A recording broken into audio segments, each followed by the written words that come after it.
إن الحمد لله نحمده ونستعينه ونستغفره ونعوذ بالله من شرور أنفسنا ومن سيئات أعمالنا من يهده الله فلا مضل له ومن يضلل فلا هادي له أشهد أن لا إله إلا الله وحده لا شريك له وأشهد أن محمدا عبده ورسوله يا أيها الذين آمنوا اتقوا الله حق تقاته ولا تموتن إلا وأنتم مسلمون يا أيها الناس اتقوا ربكم الذي خلقكم من نفس واحدة وخلق منها زوجها وبث منهما رجالا كثيرا ونساء واتقوا الله الذي تساءلون به والأرحام إن الله كان عليكم رقيبا يا أيها الذين آمنوا اتقوا الله وقولوا قولا سديدا يصلح لكم أعمالكم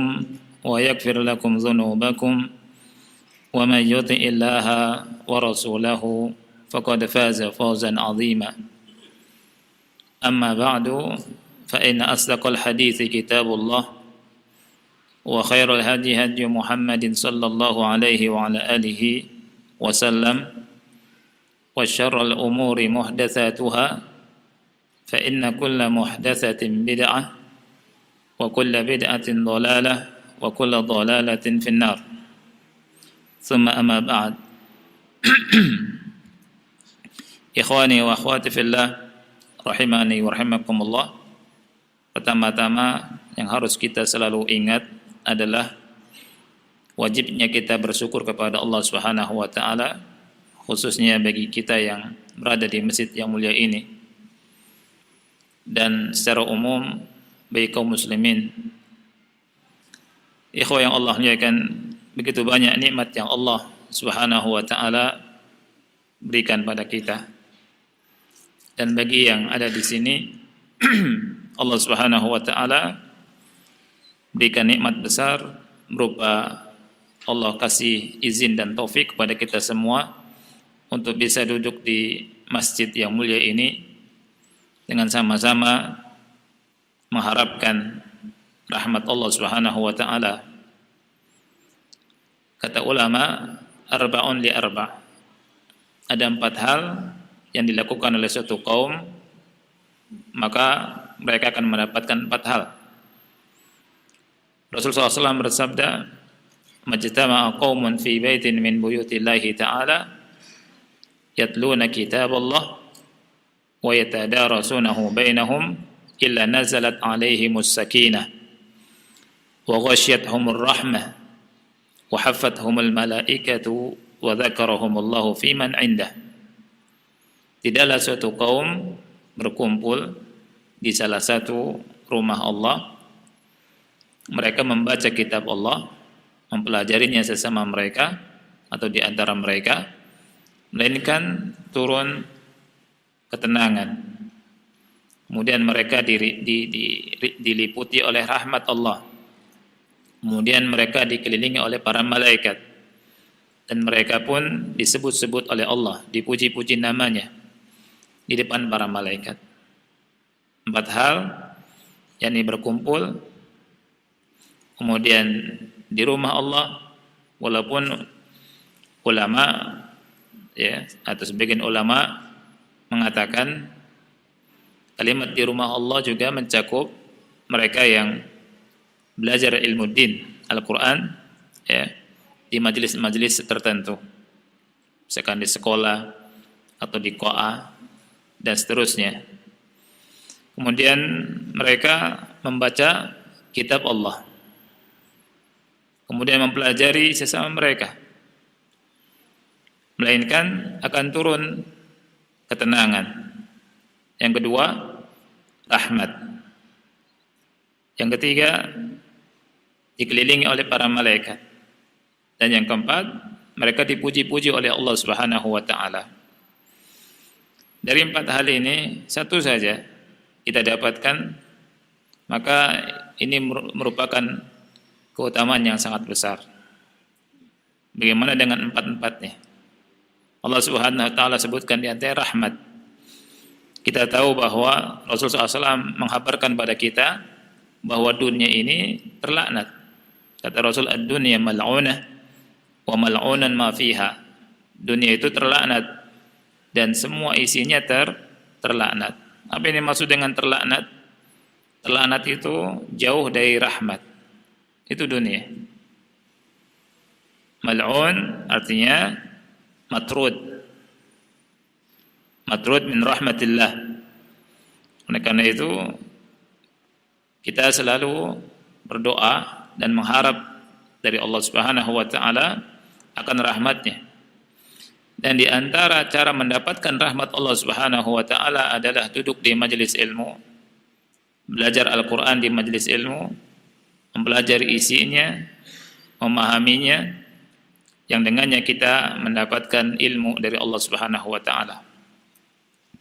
Ikhwah yang Allah muliakan, pada kesempatan yang mulia ini kita akan melanjutkan tentang kisah mukmin ali Fir'aun yang Allah Subhanahu wa taala sebutkan di surat Ghafir dari ayat ke-23 sampai 46. Ayat 23 sampai ayat 46. Nanti kita bisa tadabburi lagi di rumah, dibaca lagi isinya. Kita baca dari ayat 23 sampai 46. Dan kisah yang disebutkan dari ayat 23 sampai 46 ini disebutkan oleh Syekh Abu Islam ada 3 unsur atau bisa kita katakan 3 poin penting yang ada dalam kisah ini. 2 poin sudah kita bahas. 1 poin insyaallah kita akan bahas singkat. Kemudian setelah itu masuk ke fawaid, pelajaran-pelajaran, faedah-faedah yang bisa kita ambil dari kisah ini. Poin yang pertama, bahwa kisah perseteruan antara keimanan dan kekafiran itu sama di setiap masa dan waktu. Ketika ada kekafiran atau keimanan pasti berseteru dan sama, ya. Kemudian yang kedua, mawazinu ahli al-batili maqlubatun ma'kusatun qadiman wa haditha. Timbangan ahlul batil atau cara pandang ahlul batil ini terbalik sejak dulu sampai sekarang. Ini sudah kita bahas. Dan poin yang ketiga adalah nasihatu mu'minin fiha tadhkir wa tahdzir. Nasihat orang yang beriman di dalamnya ada tazkir dan di dalamnya ada tahdzir. Di halaman 108 bagi yang punya kitabnya, dan perlu antum ketahui bahwa saya bahas tidak semuanya, tidak satu persatu, ya, karena kitab ini tebal dan sebagiannya ada sedikit pengulangan. Oleh karena itu, menurut ana bisa loncat, ana loncat, dan ana ringkas insyaallah taala. Karena kisah-kisah dalam Quran ini yang ditulis oleh beliau banyak sekali. Ya. Yang ketiga, nasihatu mu'min fiha tadhkirun wa tahdzir. Ibn Abbas radhiyallahu anhuma beliau berkata, lam yu'min min ali fir'auna siwa hadzal rajuli wa mar'ati fir'auna wa huwa alladhi qala ya Musa innal mala'a ya'tamiruna bika liyaqtuluka fakhruj inni laka minan nasihin. Tidaklah beriman dari keluarga Fir'aun kecuali laki-laki ini dan istrinya Fir'aun yang bernama siapa? Asia. Laki-laki inilah yang pernah menasihati Musa, berkata kepada Musa sebagaimana Allah firmankan di surat Al-Qasas ayat ke-20, dia berkata, ya Musa, wahai Musa, innal mala'a, sesungguhnya para pembesar Fir'aun, ya'tamiruna bika, mereka sedang merunding tentang kamu. Jadi laki-laki ini pernah datang kepada Nabi Musa. Dia melihat para pembesar itu mereka berunding untuk menghabisi Musa. Ya, mereka buat makar untuk membunuh Musa. Laki-laki ini tahu, karena laki-laki ini di tengah-tengah mereka. Ya, laki-laki ini datang kepada Musa alaihi salam dan berkata, "Ya Musa, innal mala'a ya'tamiruna bika liyaqtuluk." Mereka ingin membunuh engkau. Fakhruj, keluarlah. Inni laka minan nasihin. Sesungguhnya aku betul-betul memberi nasihat kepada engkau. Nah, ini laki-laki yang perhatian dengan Nabi Musa. Dia beriman tetapi menyembunyikan keimanannya di tengah-tengah Firaun dan para pembesar Firaun. Wa qad kana yaktumu imanah an qaumihi falam yuzhir illa hadzal yaum. Dia tidak menampakkan keimanannya, dia menyembunyikan keimanannya, dan dia tidak menampakkan kecuali di hari ini. Ketika Fir'aun berkata di surat Ghafir ayat 26, "Zaruni aqtulu Musa." Biarkan akulah yang akan bunuh Musa. Jadi Fir'aun, ya, la'natullah alaih, dia berkata, dan perkataannya ini tidak main-main. Dia akan betul-betul melakukan apa yang diucapkan. Biarkan aku akan bunuh Musa. Maka laki-laki ini, ya, tentunya mendengar perkataan mendengar perkataan Fir'aun yang demikian, dia marah karena Allah. Dan dia tampakkan keimanannya di situ. Dan dalam hadis yang sahih, Rasul kita sallallahu alaihi wasallam bersabda, ya, dalam hadis riwayat Abu Dawud dan yang lainnya, afdalul jihadi kalimatu adlin, wa fi riwayah kalimatu haqqin inda sultanin jair. Seutama-utama jihad adalah kalimat yang hak, ya, kalimat yang adil di depan pemimpin yang zalim. Lihat kalimatnya di mana? Inda, di hadapan, di samping, bukan di lapangan rame-rame. Habis itu satu-satu kakinya gemeter semua. Tapi di depan sultan, ya, bukan di lapangan, teriak-teriak. Habis itu kalau masuk penjara nangis-nangis. Tapi kalimat yang hak, yang keluar dari seseorang yang beriman, menasihati pemimpin jair, zalim, ini afdal jihad, seutama-utama jihad. Seperti yang dilakukan oleh dia ini, laki-laki yang menyembunyikan keimanannya, ya. Wala a'zama min hadhihi al-kalimah 'inda Fir'aun. Tidak ada yang lebih besar, ya, di sisi Fir'aun dari kalimat ini, kalimat yang keluar dari laki-laki tadi. Allah abadikan di surat Ghafir ayat ke-28. Dia berkata, "Ataqtuluna rajulan ay yaqula rabbi Allahu wa qad ja'akum bil bayyinati min rabbikum." Apakah kalian, ya, akan membunuh seorang laki-laki? Apakah kamu mau membunuh seorang laki-laki yang mengatakan Rabbku adalah Allah? Wa qad ja'akum bil bayyinati min rabbikum. Dia telah datang membawa keterangan yang jelas dari Rabb kalian. Ya. Nah, ini dia menegakkan apa? Burhan, hujjah di depan Firaun. Ya. Jadi dia berkata, bagaimana kalian membunuh laki-laki ini? Padahal cuma berkata bahwa Rabbku adalah Allah, dan dia telah menegakkan burhan, ya, artinya menampakkan mukjizat di depan kalian tentang benarnya risalah yang dibawa oleh Musa. Jadi subhanallah ikhwan, jadi keimanan itu ketika betul-betul dibutuhkan muncul di saat yang tepat, dan dia berkata di situ. Dan kita lihat di surat Ghafir ayat yang ke-28,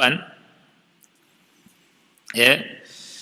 وقال رجل مؤمن من آل فرعون يكتم إيمانه أتقتلون رجلا أن يقول ربي الله وقد جاءكم بالبينات من ربكم.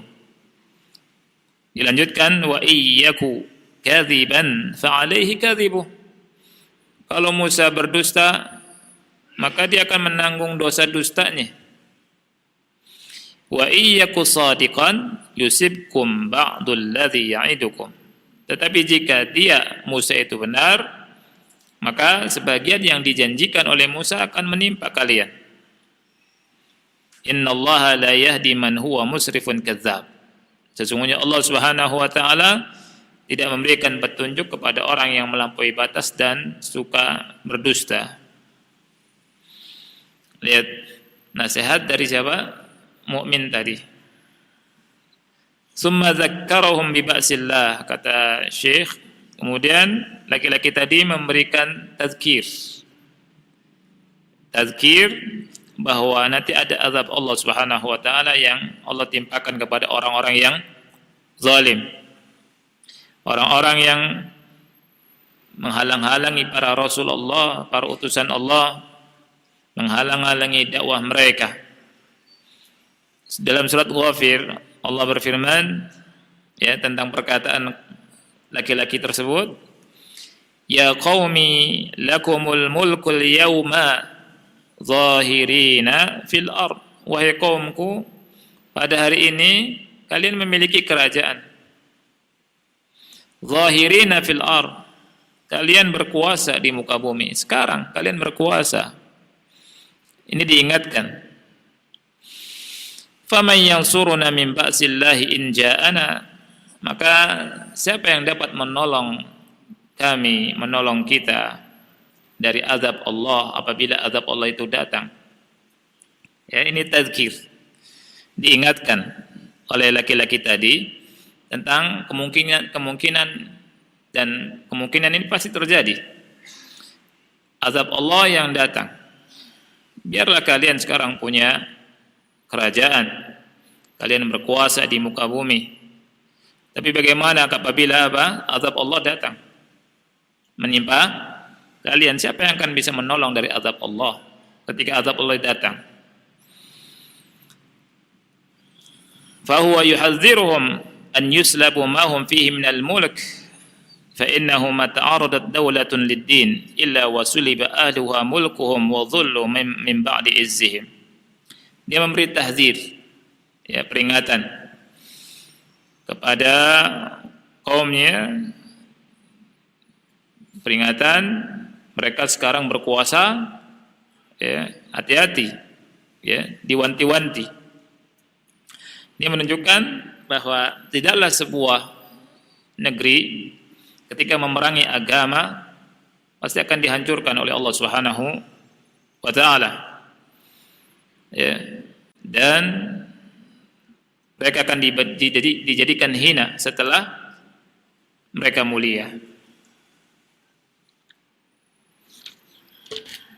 Nah, ikhwah yang Allah muliakan, saya langsung loncat, ya, loncat halaman 115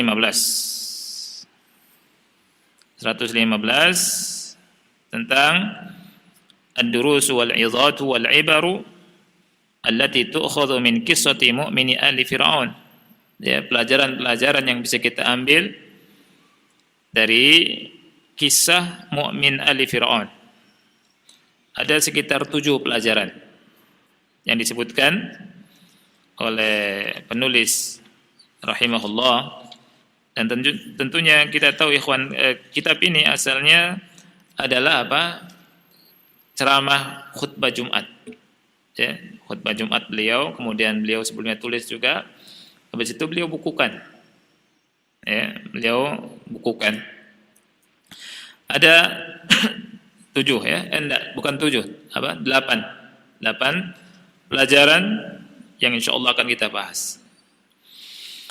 Pelajaran yang pertama yang bisa kita ambil dari kisah mukmin ali Fir'aun adalah wa may yatawakkal 'ala Allahi fahuwa hasbuh. Ini penting sekali. Dan barang siapa yang bertawakal kepada Allah, maka Allah pasti mencukupinya. Ini pelajaran yang sangat penting. Barang siapa yang bertawakal kepada Allah, pasti Allah mencukupinya. Dan saya pernah bahas ini juga di kitab Ahsanul Bayan. Ya, dibacakan bagaimana keutamaan bertawakal kepada Allah. Allah berfirman di dalam surat At-Talaq ayat kedua sampai 3, "Wa may yattaqillaha yaj'al lahu makhraja wa yarzuqhu min haitsu la yahtasib wa may yatawakkal 'ala Allahi fa huwa hasbuh." Yang artinya, dan barang siapa yang bertakwa kepada Allah, Allah akan berikan jalan keluar dari kesempitannya. Dan Allah akan beri rizki dari arah yang tidak disangka-sangka. Berikutnya, wa may yatawakkal 'ala Allahi fa huwa hasbuh. Dan barang siapa yang bertawakal kepada Allah, maka Allah mencukupinya. Maksudnya adalah kafihi wa nasiruhu wa hafidhuh. Allah menjadi pencukup baginya, Allah menjadi penolongnya, dan Allah Subhanahu wa taala menjadi penjaganya. Apa itu tawakal, ikhwani fillah? Tawakal, ya, kata ulama, di antara kata Ibn Rajab rahimahullah, adalah sidqu i'timadil qalbi 'ala Allah fi istijlabil masalih wa daf'il madar min umurid dunya wal akhirah. Ini kata Ibn Rajab Al-Hambali. Beliau berkata bahwa tawakal itu betul-betul hati kita sandarkan kepada Allah untuk mendatangkan manfaat dan menolak kemudaratan dalam perkara dunia dan perkara akhirat. Ini arti apa? Tawakal, dan manfaatnya banyak. Orang yang bertawakal akan dikasih rezeki sama Allah. Ya tidak? Kata Rasulullah SAW, bagaimana tentang burung? Siapa yang ingat hadisnya? Siapa yang ingat? Kata Rasulullah, annakum tatawakkaluna 'ala Allahi haqqa tawakkuli la razaqakum kama yarzuqut tayr taghdu khimasa wa taruhu yutana. Seandainya kalian betul-betul bertawakal kepada Allah, niscaya Allah Subhanahu wa taala akan kasih rezeki kepada kalian. Sebagaimana Allah Subhanahu wa taala betul-betul kasih rezeki kepada burung. Pergi burung di pagi hari, temboloknya kosong. Istilahnya perutnya kosong. Pulangnya perutnya apa? Berisi, temboloknya berisi penuh. Burung, ikhwani fillah, tidak punya akal seperti akal manusia. Dia keluar tawakal sudah Allah. Siapa yang kasih rezeki? Allah Subhanahu wa taala. Dan dalam hadis yang pernah kita bahas juga, kita kalau keluar rumah baca bismillahi tawakkaltu 'ala Allah wala haula wala quwata illa billah. Ya tidak? Orang yang baca ini, kata Rasul sallallahu alaihi wasallam, akan dikatakan kepadanya apa? Hudita wa kufita wa wukit. Engkau dibimbing, engkau dicukupi, dan engkau dijaga. Wa tanaha anhu syaitan, dan syaitan berpaling, menyingkir darinya. Dan syaitan satu berkata dengan syaitan yang lainnya, kaifa laka bi rajulin qad hudiya wa kufiya wa wuki. Bagaimana engkau dengan seseorang yang sudah dikasih petunjuk oleh Allah, telah dicukupi dan dijaga, tidak bisa diganggu sama syaitan. Dengan syarat tadi, bismillahi tawakkaltu 'ala Allah wala haula wala quwwata illa billah. Dengan menyebut nama Allah. Banyak di sini ba isti'anah. Yang tepat ba lil isti'anah kata Syekh Shalih Fauzan. Ya. Bismillahi tawakkaltu 'ala Allah. Aku bertawakal, saya serahkan semua urusan kepada Allah. Kemudian kita betul-betul mengakui diri kita ini tidak punya apa-apa sudah. La haula wala quwwata illa billah. Tidak ada daya dan kekuatan kecuali dari Allah Subhanahu wa taala. Mungkinkah orang yang mengatakan demikian keluar rumah sombong betang-tang beteng-teng akhi? Mungkin tidak. Enggak mungkin abadan. Ya. Mungkin enggak orang yang mengucapkan seperti itu betul-betul yakin dari hatinya dan pemahaman yang benar datang ke dukun? Mungkin tidak. Tidak mungkin. Ya. Karena dia tahu ketika sudah menyerahkan urusan pada Allah, Allah pasti jamin. Allah yang jamin itu. Dan banyak sekali manfaat tawakal. Di antaranya dijaga sama Allah. Nabi Muhammad SAW lagi tidur kan, datang orang musyrik, pedangnya diambil, ditodongkan. Man yamna'uka minni, siapa yang mencegah engkau dariku?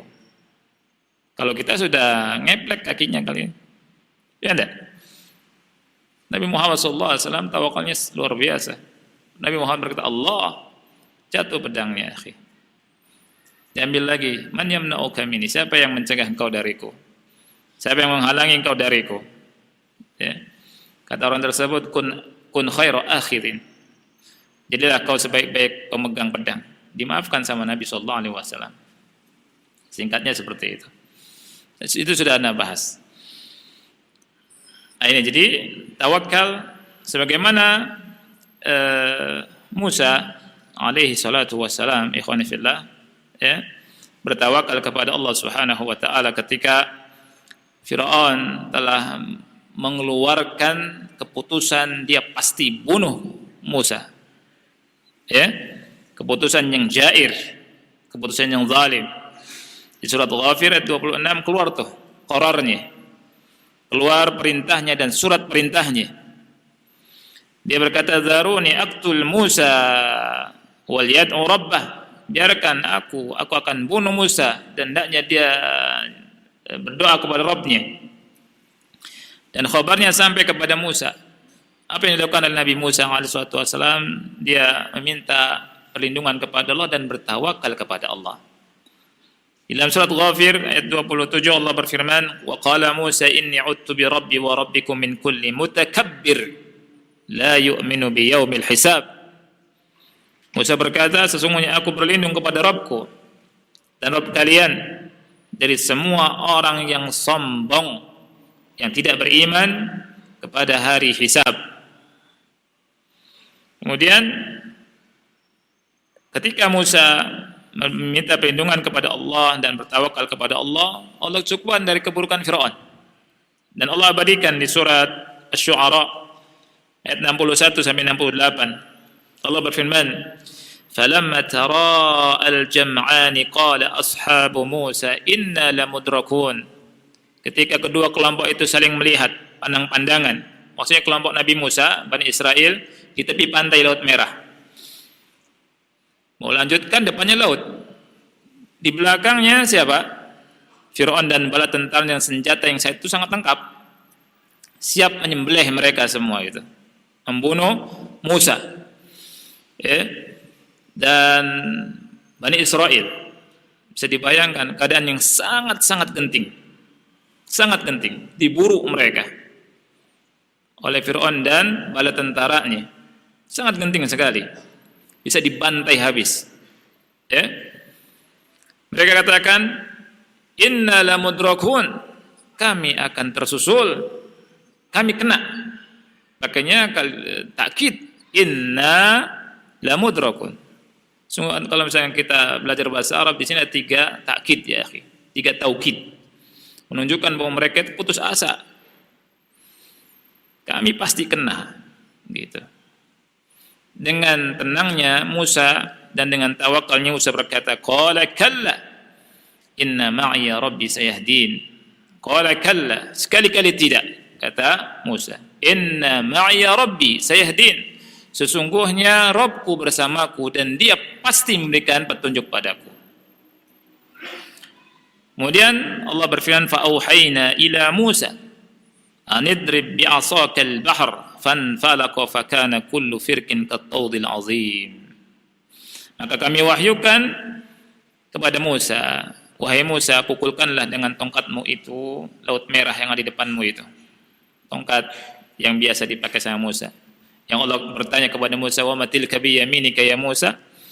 Musa menjawab, qala hiya 'asaya atawakkau 'alaiha wa hushu biha 'ala ghanami wa li fiha ma'aribu ukhra. Tongkat biasa yang berubah jadi ular. Allah katakan, qala alqiha ya Musa, fa alqaha fa idza hiya hayyatun tas'a. Ini mukjizat Nabi Musa. Tongkat biasa jadi ular, dan tongkat tersebut juga dipukulkan oleh Musa dengan tongkat itu laut merah, dan apa yang terjadi ikhwan? Fanfalaqa fakana kullu firqin kat-tawdil azim. Fanfalaqa, maka terbelahlah lautan laut merah tersebut menjadi 12 bagian, dan setiap bagian itu seperti gunung yang besar. Jalan tol, ya, mungkin lebih bagus dari jalan tol. Ya, dan ajibnya bisa dilalui, tidak becek. Ya, kalau kena hujan sedikit depan kita becek tidak? Becek, banjir becek. Ya tidak. Ini nggak ada becek sama sekali. Berikutnya, air yang sifatnya cair itu jadi membeku dan sangat keras. Berikutnya juga kata Syekh Utsaimin rahimahullah, setiap bagiannya itu ada celah-celahnya, lubang-lubangnya itu. Maksudnya apa ada lubangnya itu? Kan yang berjalan memasuki lautan merah itu bukan sedikit, ribuan manusia. Masuk, saudaranya, kawan-kawan yang melihat saudaranya di samping kanan, samping kiri, menjadi tenanglah mereka. Ini rahmat Allah Subhanahu wa taala kepada Musa dan Bani Israel. Jalan sampai nyebrang ke Laut Merah. Fir'aun nyusul. Musa dan Bani Israel telah nyebrang. Fir'aun masuk ke tengah, airnya berubah cair lagi, seperti tsunami. Jadi air, dan dihancurkan sehancur-hancurnya di situ. Fir'aun dan bala tentaranya mati semua. Fir'aun enggak selamat, dan semua hilang, subhanallah. Tinggal siapa? Fir'aun. Itu pun Allah awetkan. Allah katakan, fal yawma nunajjika bi badanika litakuna liman khalfaka ayah. Pada hari ini kami selamatkan badanmu agar engkau nanti kelak menjadi tanda-tanda kebesaran Allah bagi orang-orang setelah engkau. Dan sahih, mumi Fir'aun masih ada. Berapa banyak orang yang masuk Islam sebab itu, ikhwan. Al-Quran ini mukjizat. Ya. Lihat. Kemudian Allah katakan, wa azlafna thammal akharin. Dan di sanalah kami dekatkan golongan yang lain. Wa anjayna Musa wa man ma'ahu ajma'in. Dan kami selamatkan Musa dan bersamanya, semuanya itu. Tsumma aghraqnal akharin. Kemudian kami tenggelamkan semuanya, Fir'aun dan bala tentaranya. Inna fi dzalika la ayah wa ma kana aktsaruhum mu'minin. Sesungguhnya di dalam hal itu ada tanda-tanda kebesaran Allah, dan banyak atau kebanyakan mereka tidak beriman. Wa inna rabbaka lahuwal azizu ar-rahim. Dan sesungguhnya Rabbmu betul-betul Al-Aziz, Maha Perkasa lagi Maha Penyayang. Surat Asy-Syu'ara ayat 61 sampai 68. Kemudian juga bisa antum lihat kisah Hud di ayat ke-54 sampai 56. Hud 54 56. Karena tawakal Allah selamatkan dari musuhnya. Allah selamatkan dari musuhnya di ayat ke-88-nya. Kemudian juga Ibrahim alaihi salam bertawakal kepada Allah ketika dilemparkan ke api yang nyala-nyala itu. Ya. Allah berfirman, "Qulna ya naru kuni bardaw wa salama ala Ibrahim." Kami katakan, wahai api, jadilah anti dingin dan keselamatan bagi Ibrahim. Wa aradu bihi kaida faja'alnahumul akhsarin. Mereka ingin membuat makar kepada Ibrahim dan kami jadikan mereka serugi-ruginya, paling rugi. Kemudian Nabi Muhammad SAW, ya, ketika kaum musyrikin membuat makar dan manusia bersatu untuk menyerang Nabi Muhammad SAW, ya, sebagaimana Allah berikan di surah Ali Imran ayat 173, 174. Di surat Ali Imran 173, 174. Allah berfirman tentang Nabi Muhammad dan para sahabatnya, "Alladzina qala lahumun nas innan nasa qad jama'u lakum fakhshawhum fazadahum imana wa qalu hasbunallahu wa ni'mal wakil." Mereka adalah orang-orang yang manusia berkata kepada mereka, sesungguhnya manusia telah berkumpul untuk kalian, fakhshawhum, takutlah pada mereka. Fazadahum imana, tetapi mereka tambah keimanannya. Ya, Nabi Muhammad dan para sahabatnya Allah sifati itu malah tambah keimanannya, enggak takut. Wa qalu, kemudian mereka berkata hasbunallahu wa ni'mal wakil. Fanqalabu bi ni'matin minallahi wa fadl lam yamsashum su, maka kembali mereka semua dengan kenikmatan dan karunia dari Allah. Mereka sama sekali tidak tertimpa dengan musibah, dengan keburukan. Ibnu Abbas radhiyallahu anhuma berkata, kalimat hasbunallahu wa ni'mal wakil. Jadi kalimat hasbunallahu wa ni'mal wakil, kata beliau, qalaha Ibrahimu alaihi salamu hina ulqiya fin nar, adalah kalimat yang diucapkan oleh Nabi Ibrahim alaihi salam ketika dilemparkan ke tengah api yang sangat membara, berkobar-kobar, apinya yang berkobar itu besar. Nabi Ibrahim berkata hasbunallahu wa ni'mal wakil. Wa qalaha Muhammadun sallallahu alaihi wasallam hina qalu, dan ini juga dikatakan, diucapkan oleh Nabi Muhammad sallallahu alaihi wasallam ketika manusia berkata, innan nasa qad jama'u lakum, sesungguhnya manusia telah berkumpul untuk menyerang kalian, fakhshawhum, takutlah pada mereka, fazadahum imana wa qalu hasbunallahu wa ni'mal wakil. Tapi malah justru keimanan bertambah dan mereka pun mengucapkan hasbunallahu wa ni'mal wakil. Ini pelajaran sangat besar, ya kawan. Ya, sangat besar. Oleh karena itu Syekh berkata di sini, wa nahnu fi hadzal waqti alladhi yakidu fihi a'da'ul islami lil muslimina 'alaina an naqula hasbunallahu wa ni'mal wakil. Kita sekarang ini, di waktu ini, di masa ini, di mana musuh-musuh Islam membuat makar, ya, membuat makar untuk kaum muslimin, ya, membuat tipu daya, makar, ya, kepada kaum muslimin, maka wajib bagi kita untuk mengucapkan kalimat ini, hasbunallahu wa ni'mal wakil. Ini pelajarannya. Jadi kalau ada orang yang berbuat makar pada kita, ya, kita ucapkan apa? Hasbunallahu wa ni'mal wakil. Cukup baik kami Allah. Dan Allah sebaik-baik wakil. Ya. Diserahkan urusannya kepada siapa? Allah Subhanahu wa taala, tawakal. Ini sangat penting sekali. Berikutnya, pelajaran berikutnya, Yang kedua ya, nusratul madlumi wajibah. Menolong orang yang zalim itu hukumnya wajib. Artinya kalau kita melihat ada saudara kita yang dizalimi dan kita bisa menolongnya, wajib kita menolongnya. Dan ini kita ambil dari sikapnya orang mukmin tadi, ya, di mana dia menolong Musa alaihi salam. Dia berkata di depan Firaun di surat Ghafirat 28, wa qala rajulun mu'minun min ali fir'auna yaktumu imanah ataktuluna rajulan ay yaqula rabbi Allah wa qad ja'akum bil bayyinati min rabbikum.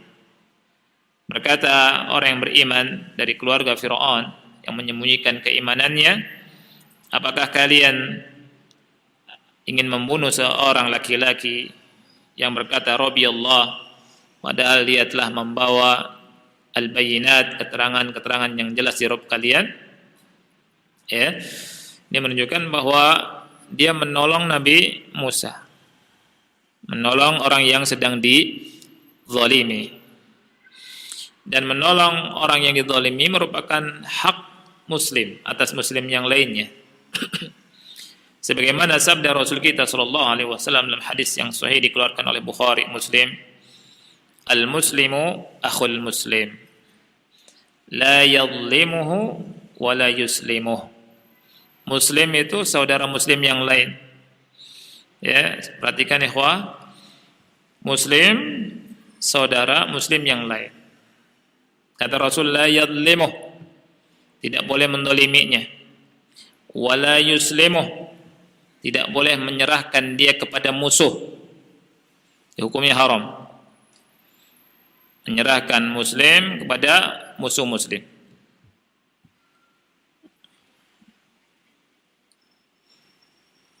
Kemudian Rasul kita SAW bersabda, unsur akhaka zaliman atau madluman. Tolonglah saudaramu yang zalim atau yang dizalimi. Sahabat bertanya, ya Rasulullah, ansuruhu idza kana madluman, afara'aita idza kana zaliman, kaifa ansuruh?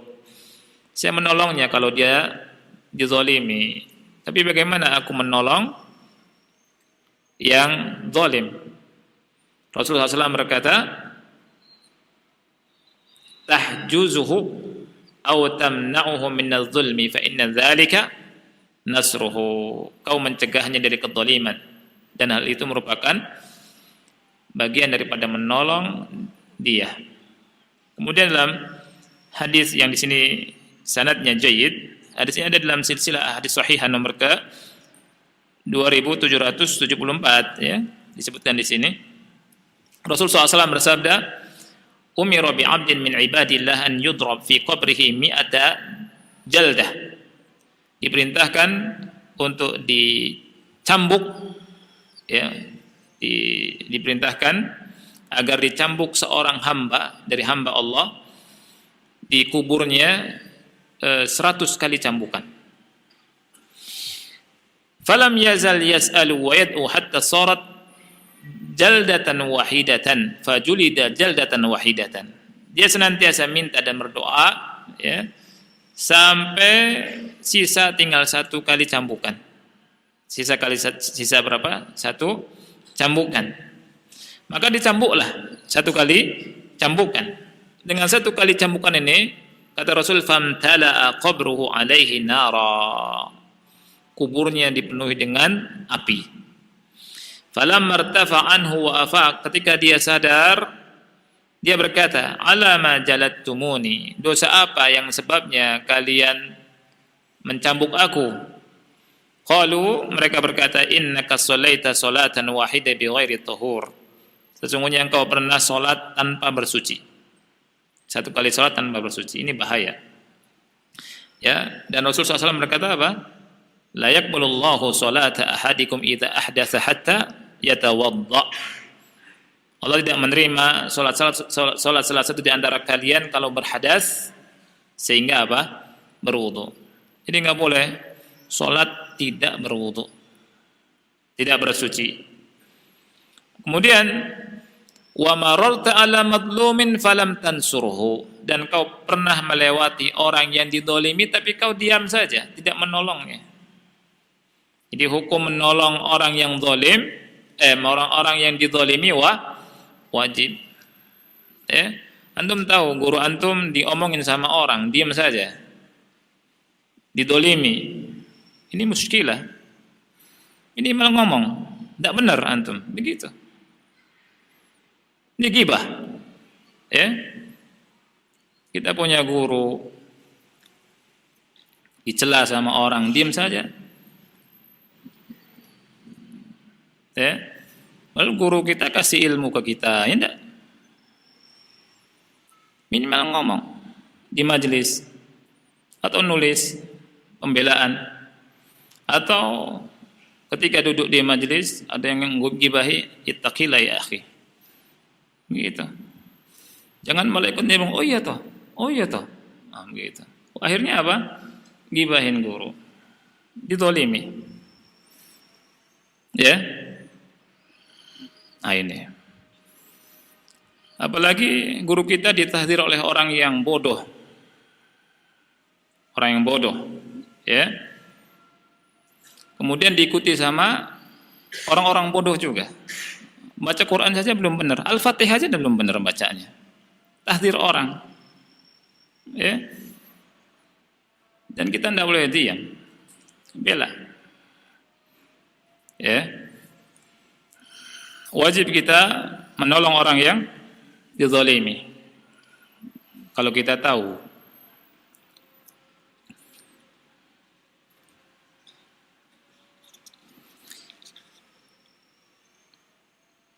Sudah azan ya, masih 6 lagi. Insyaallah taala kita akan bahas 6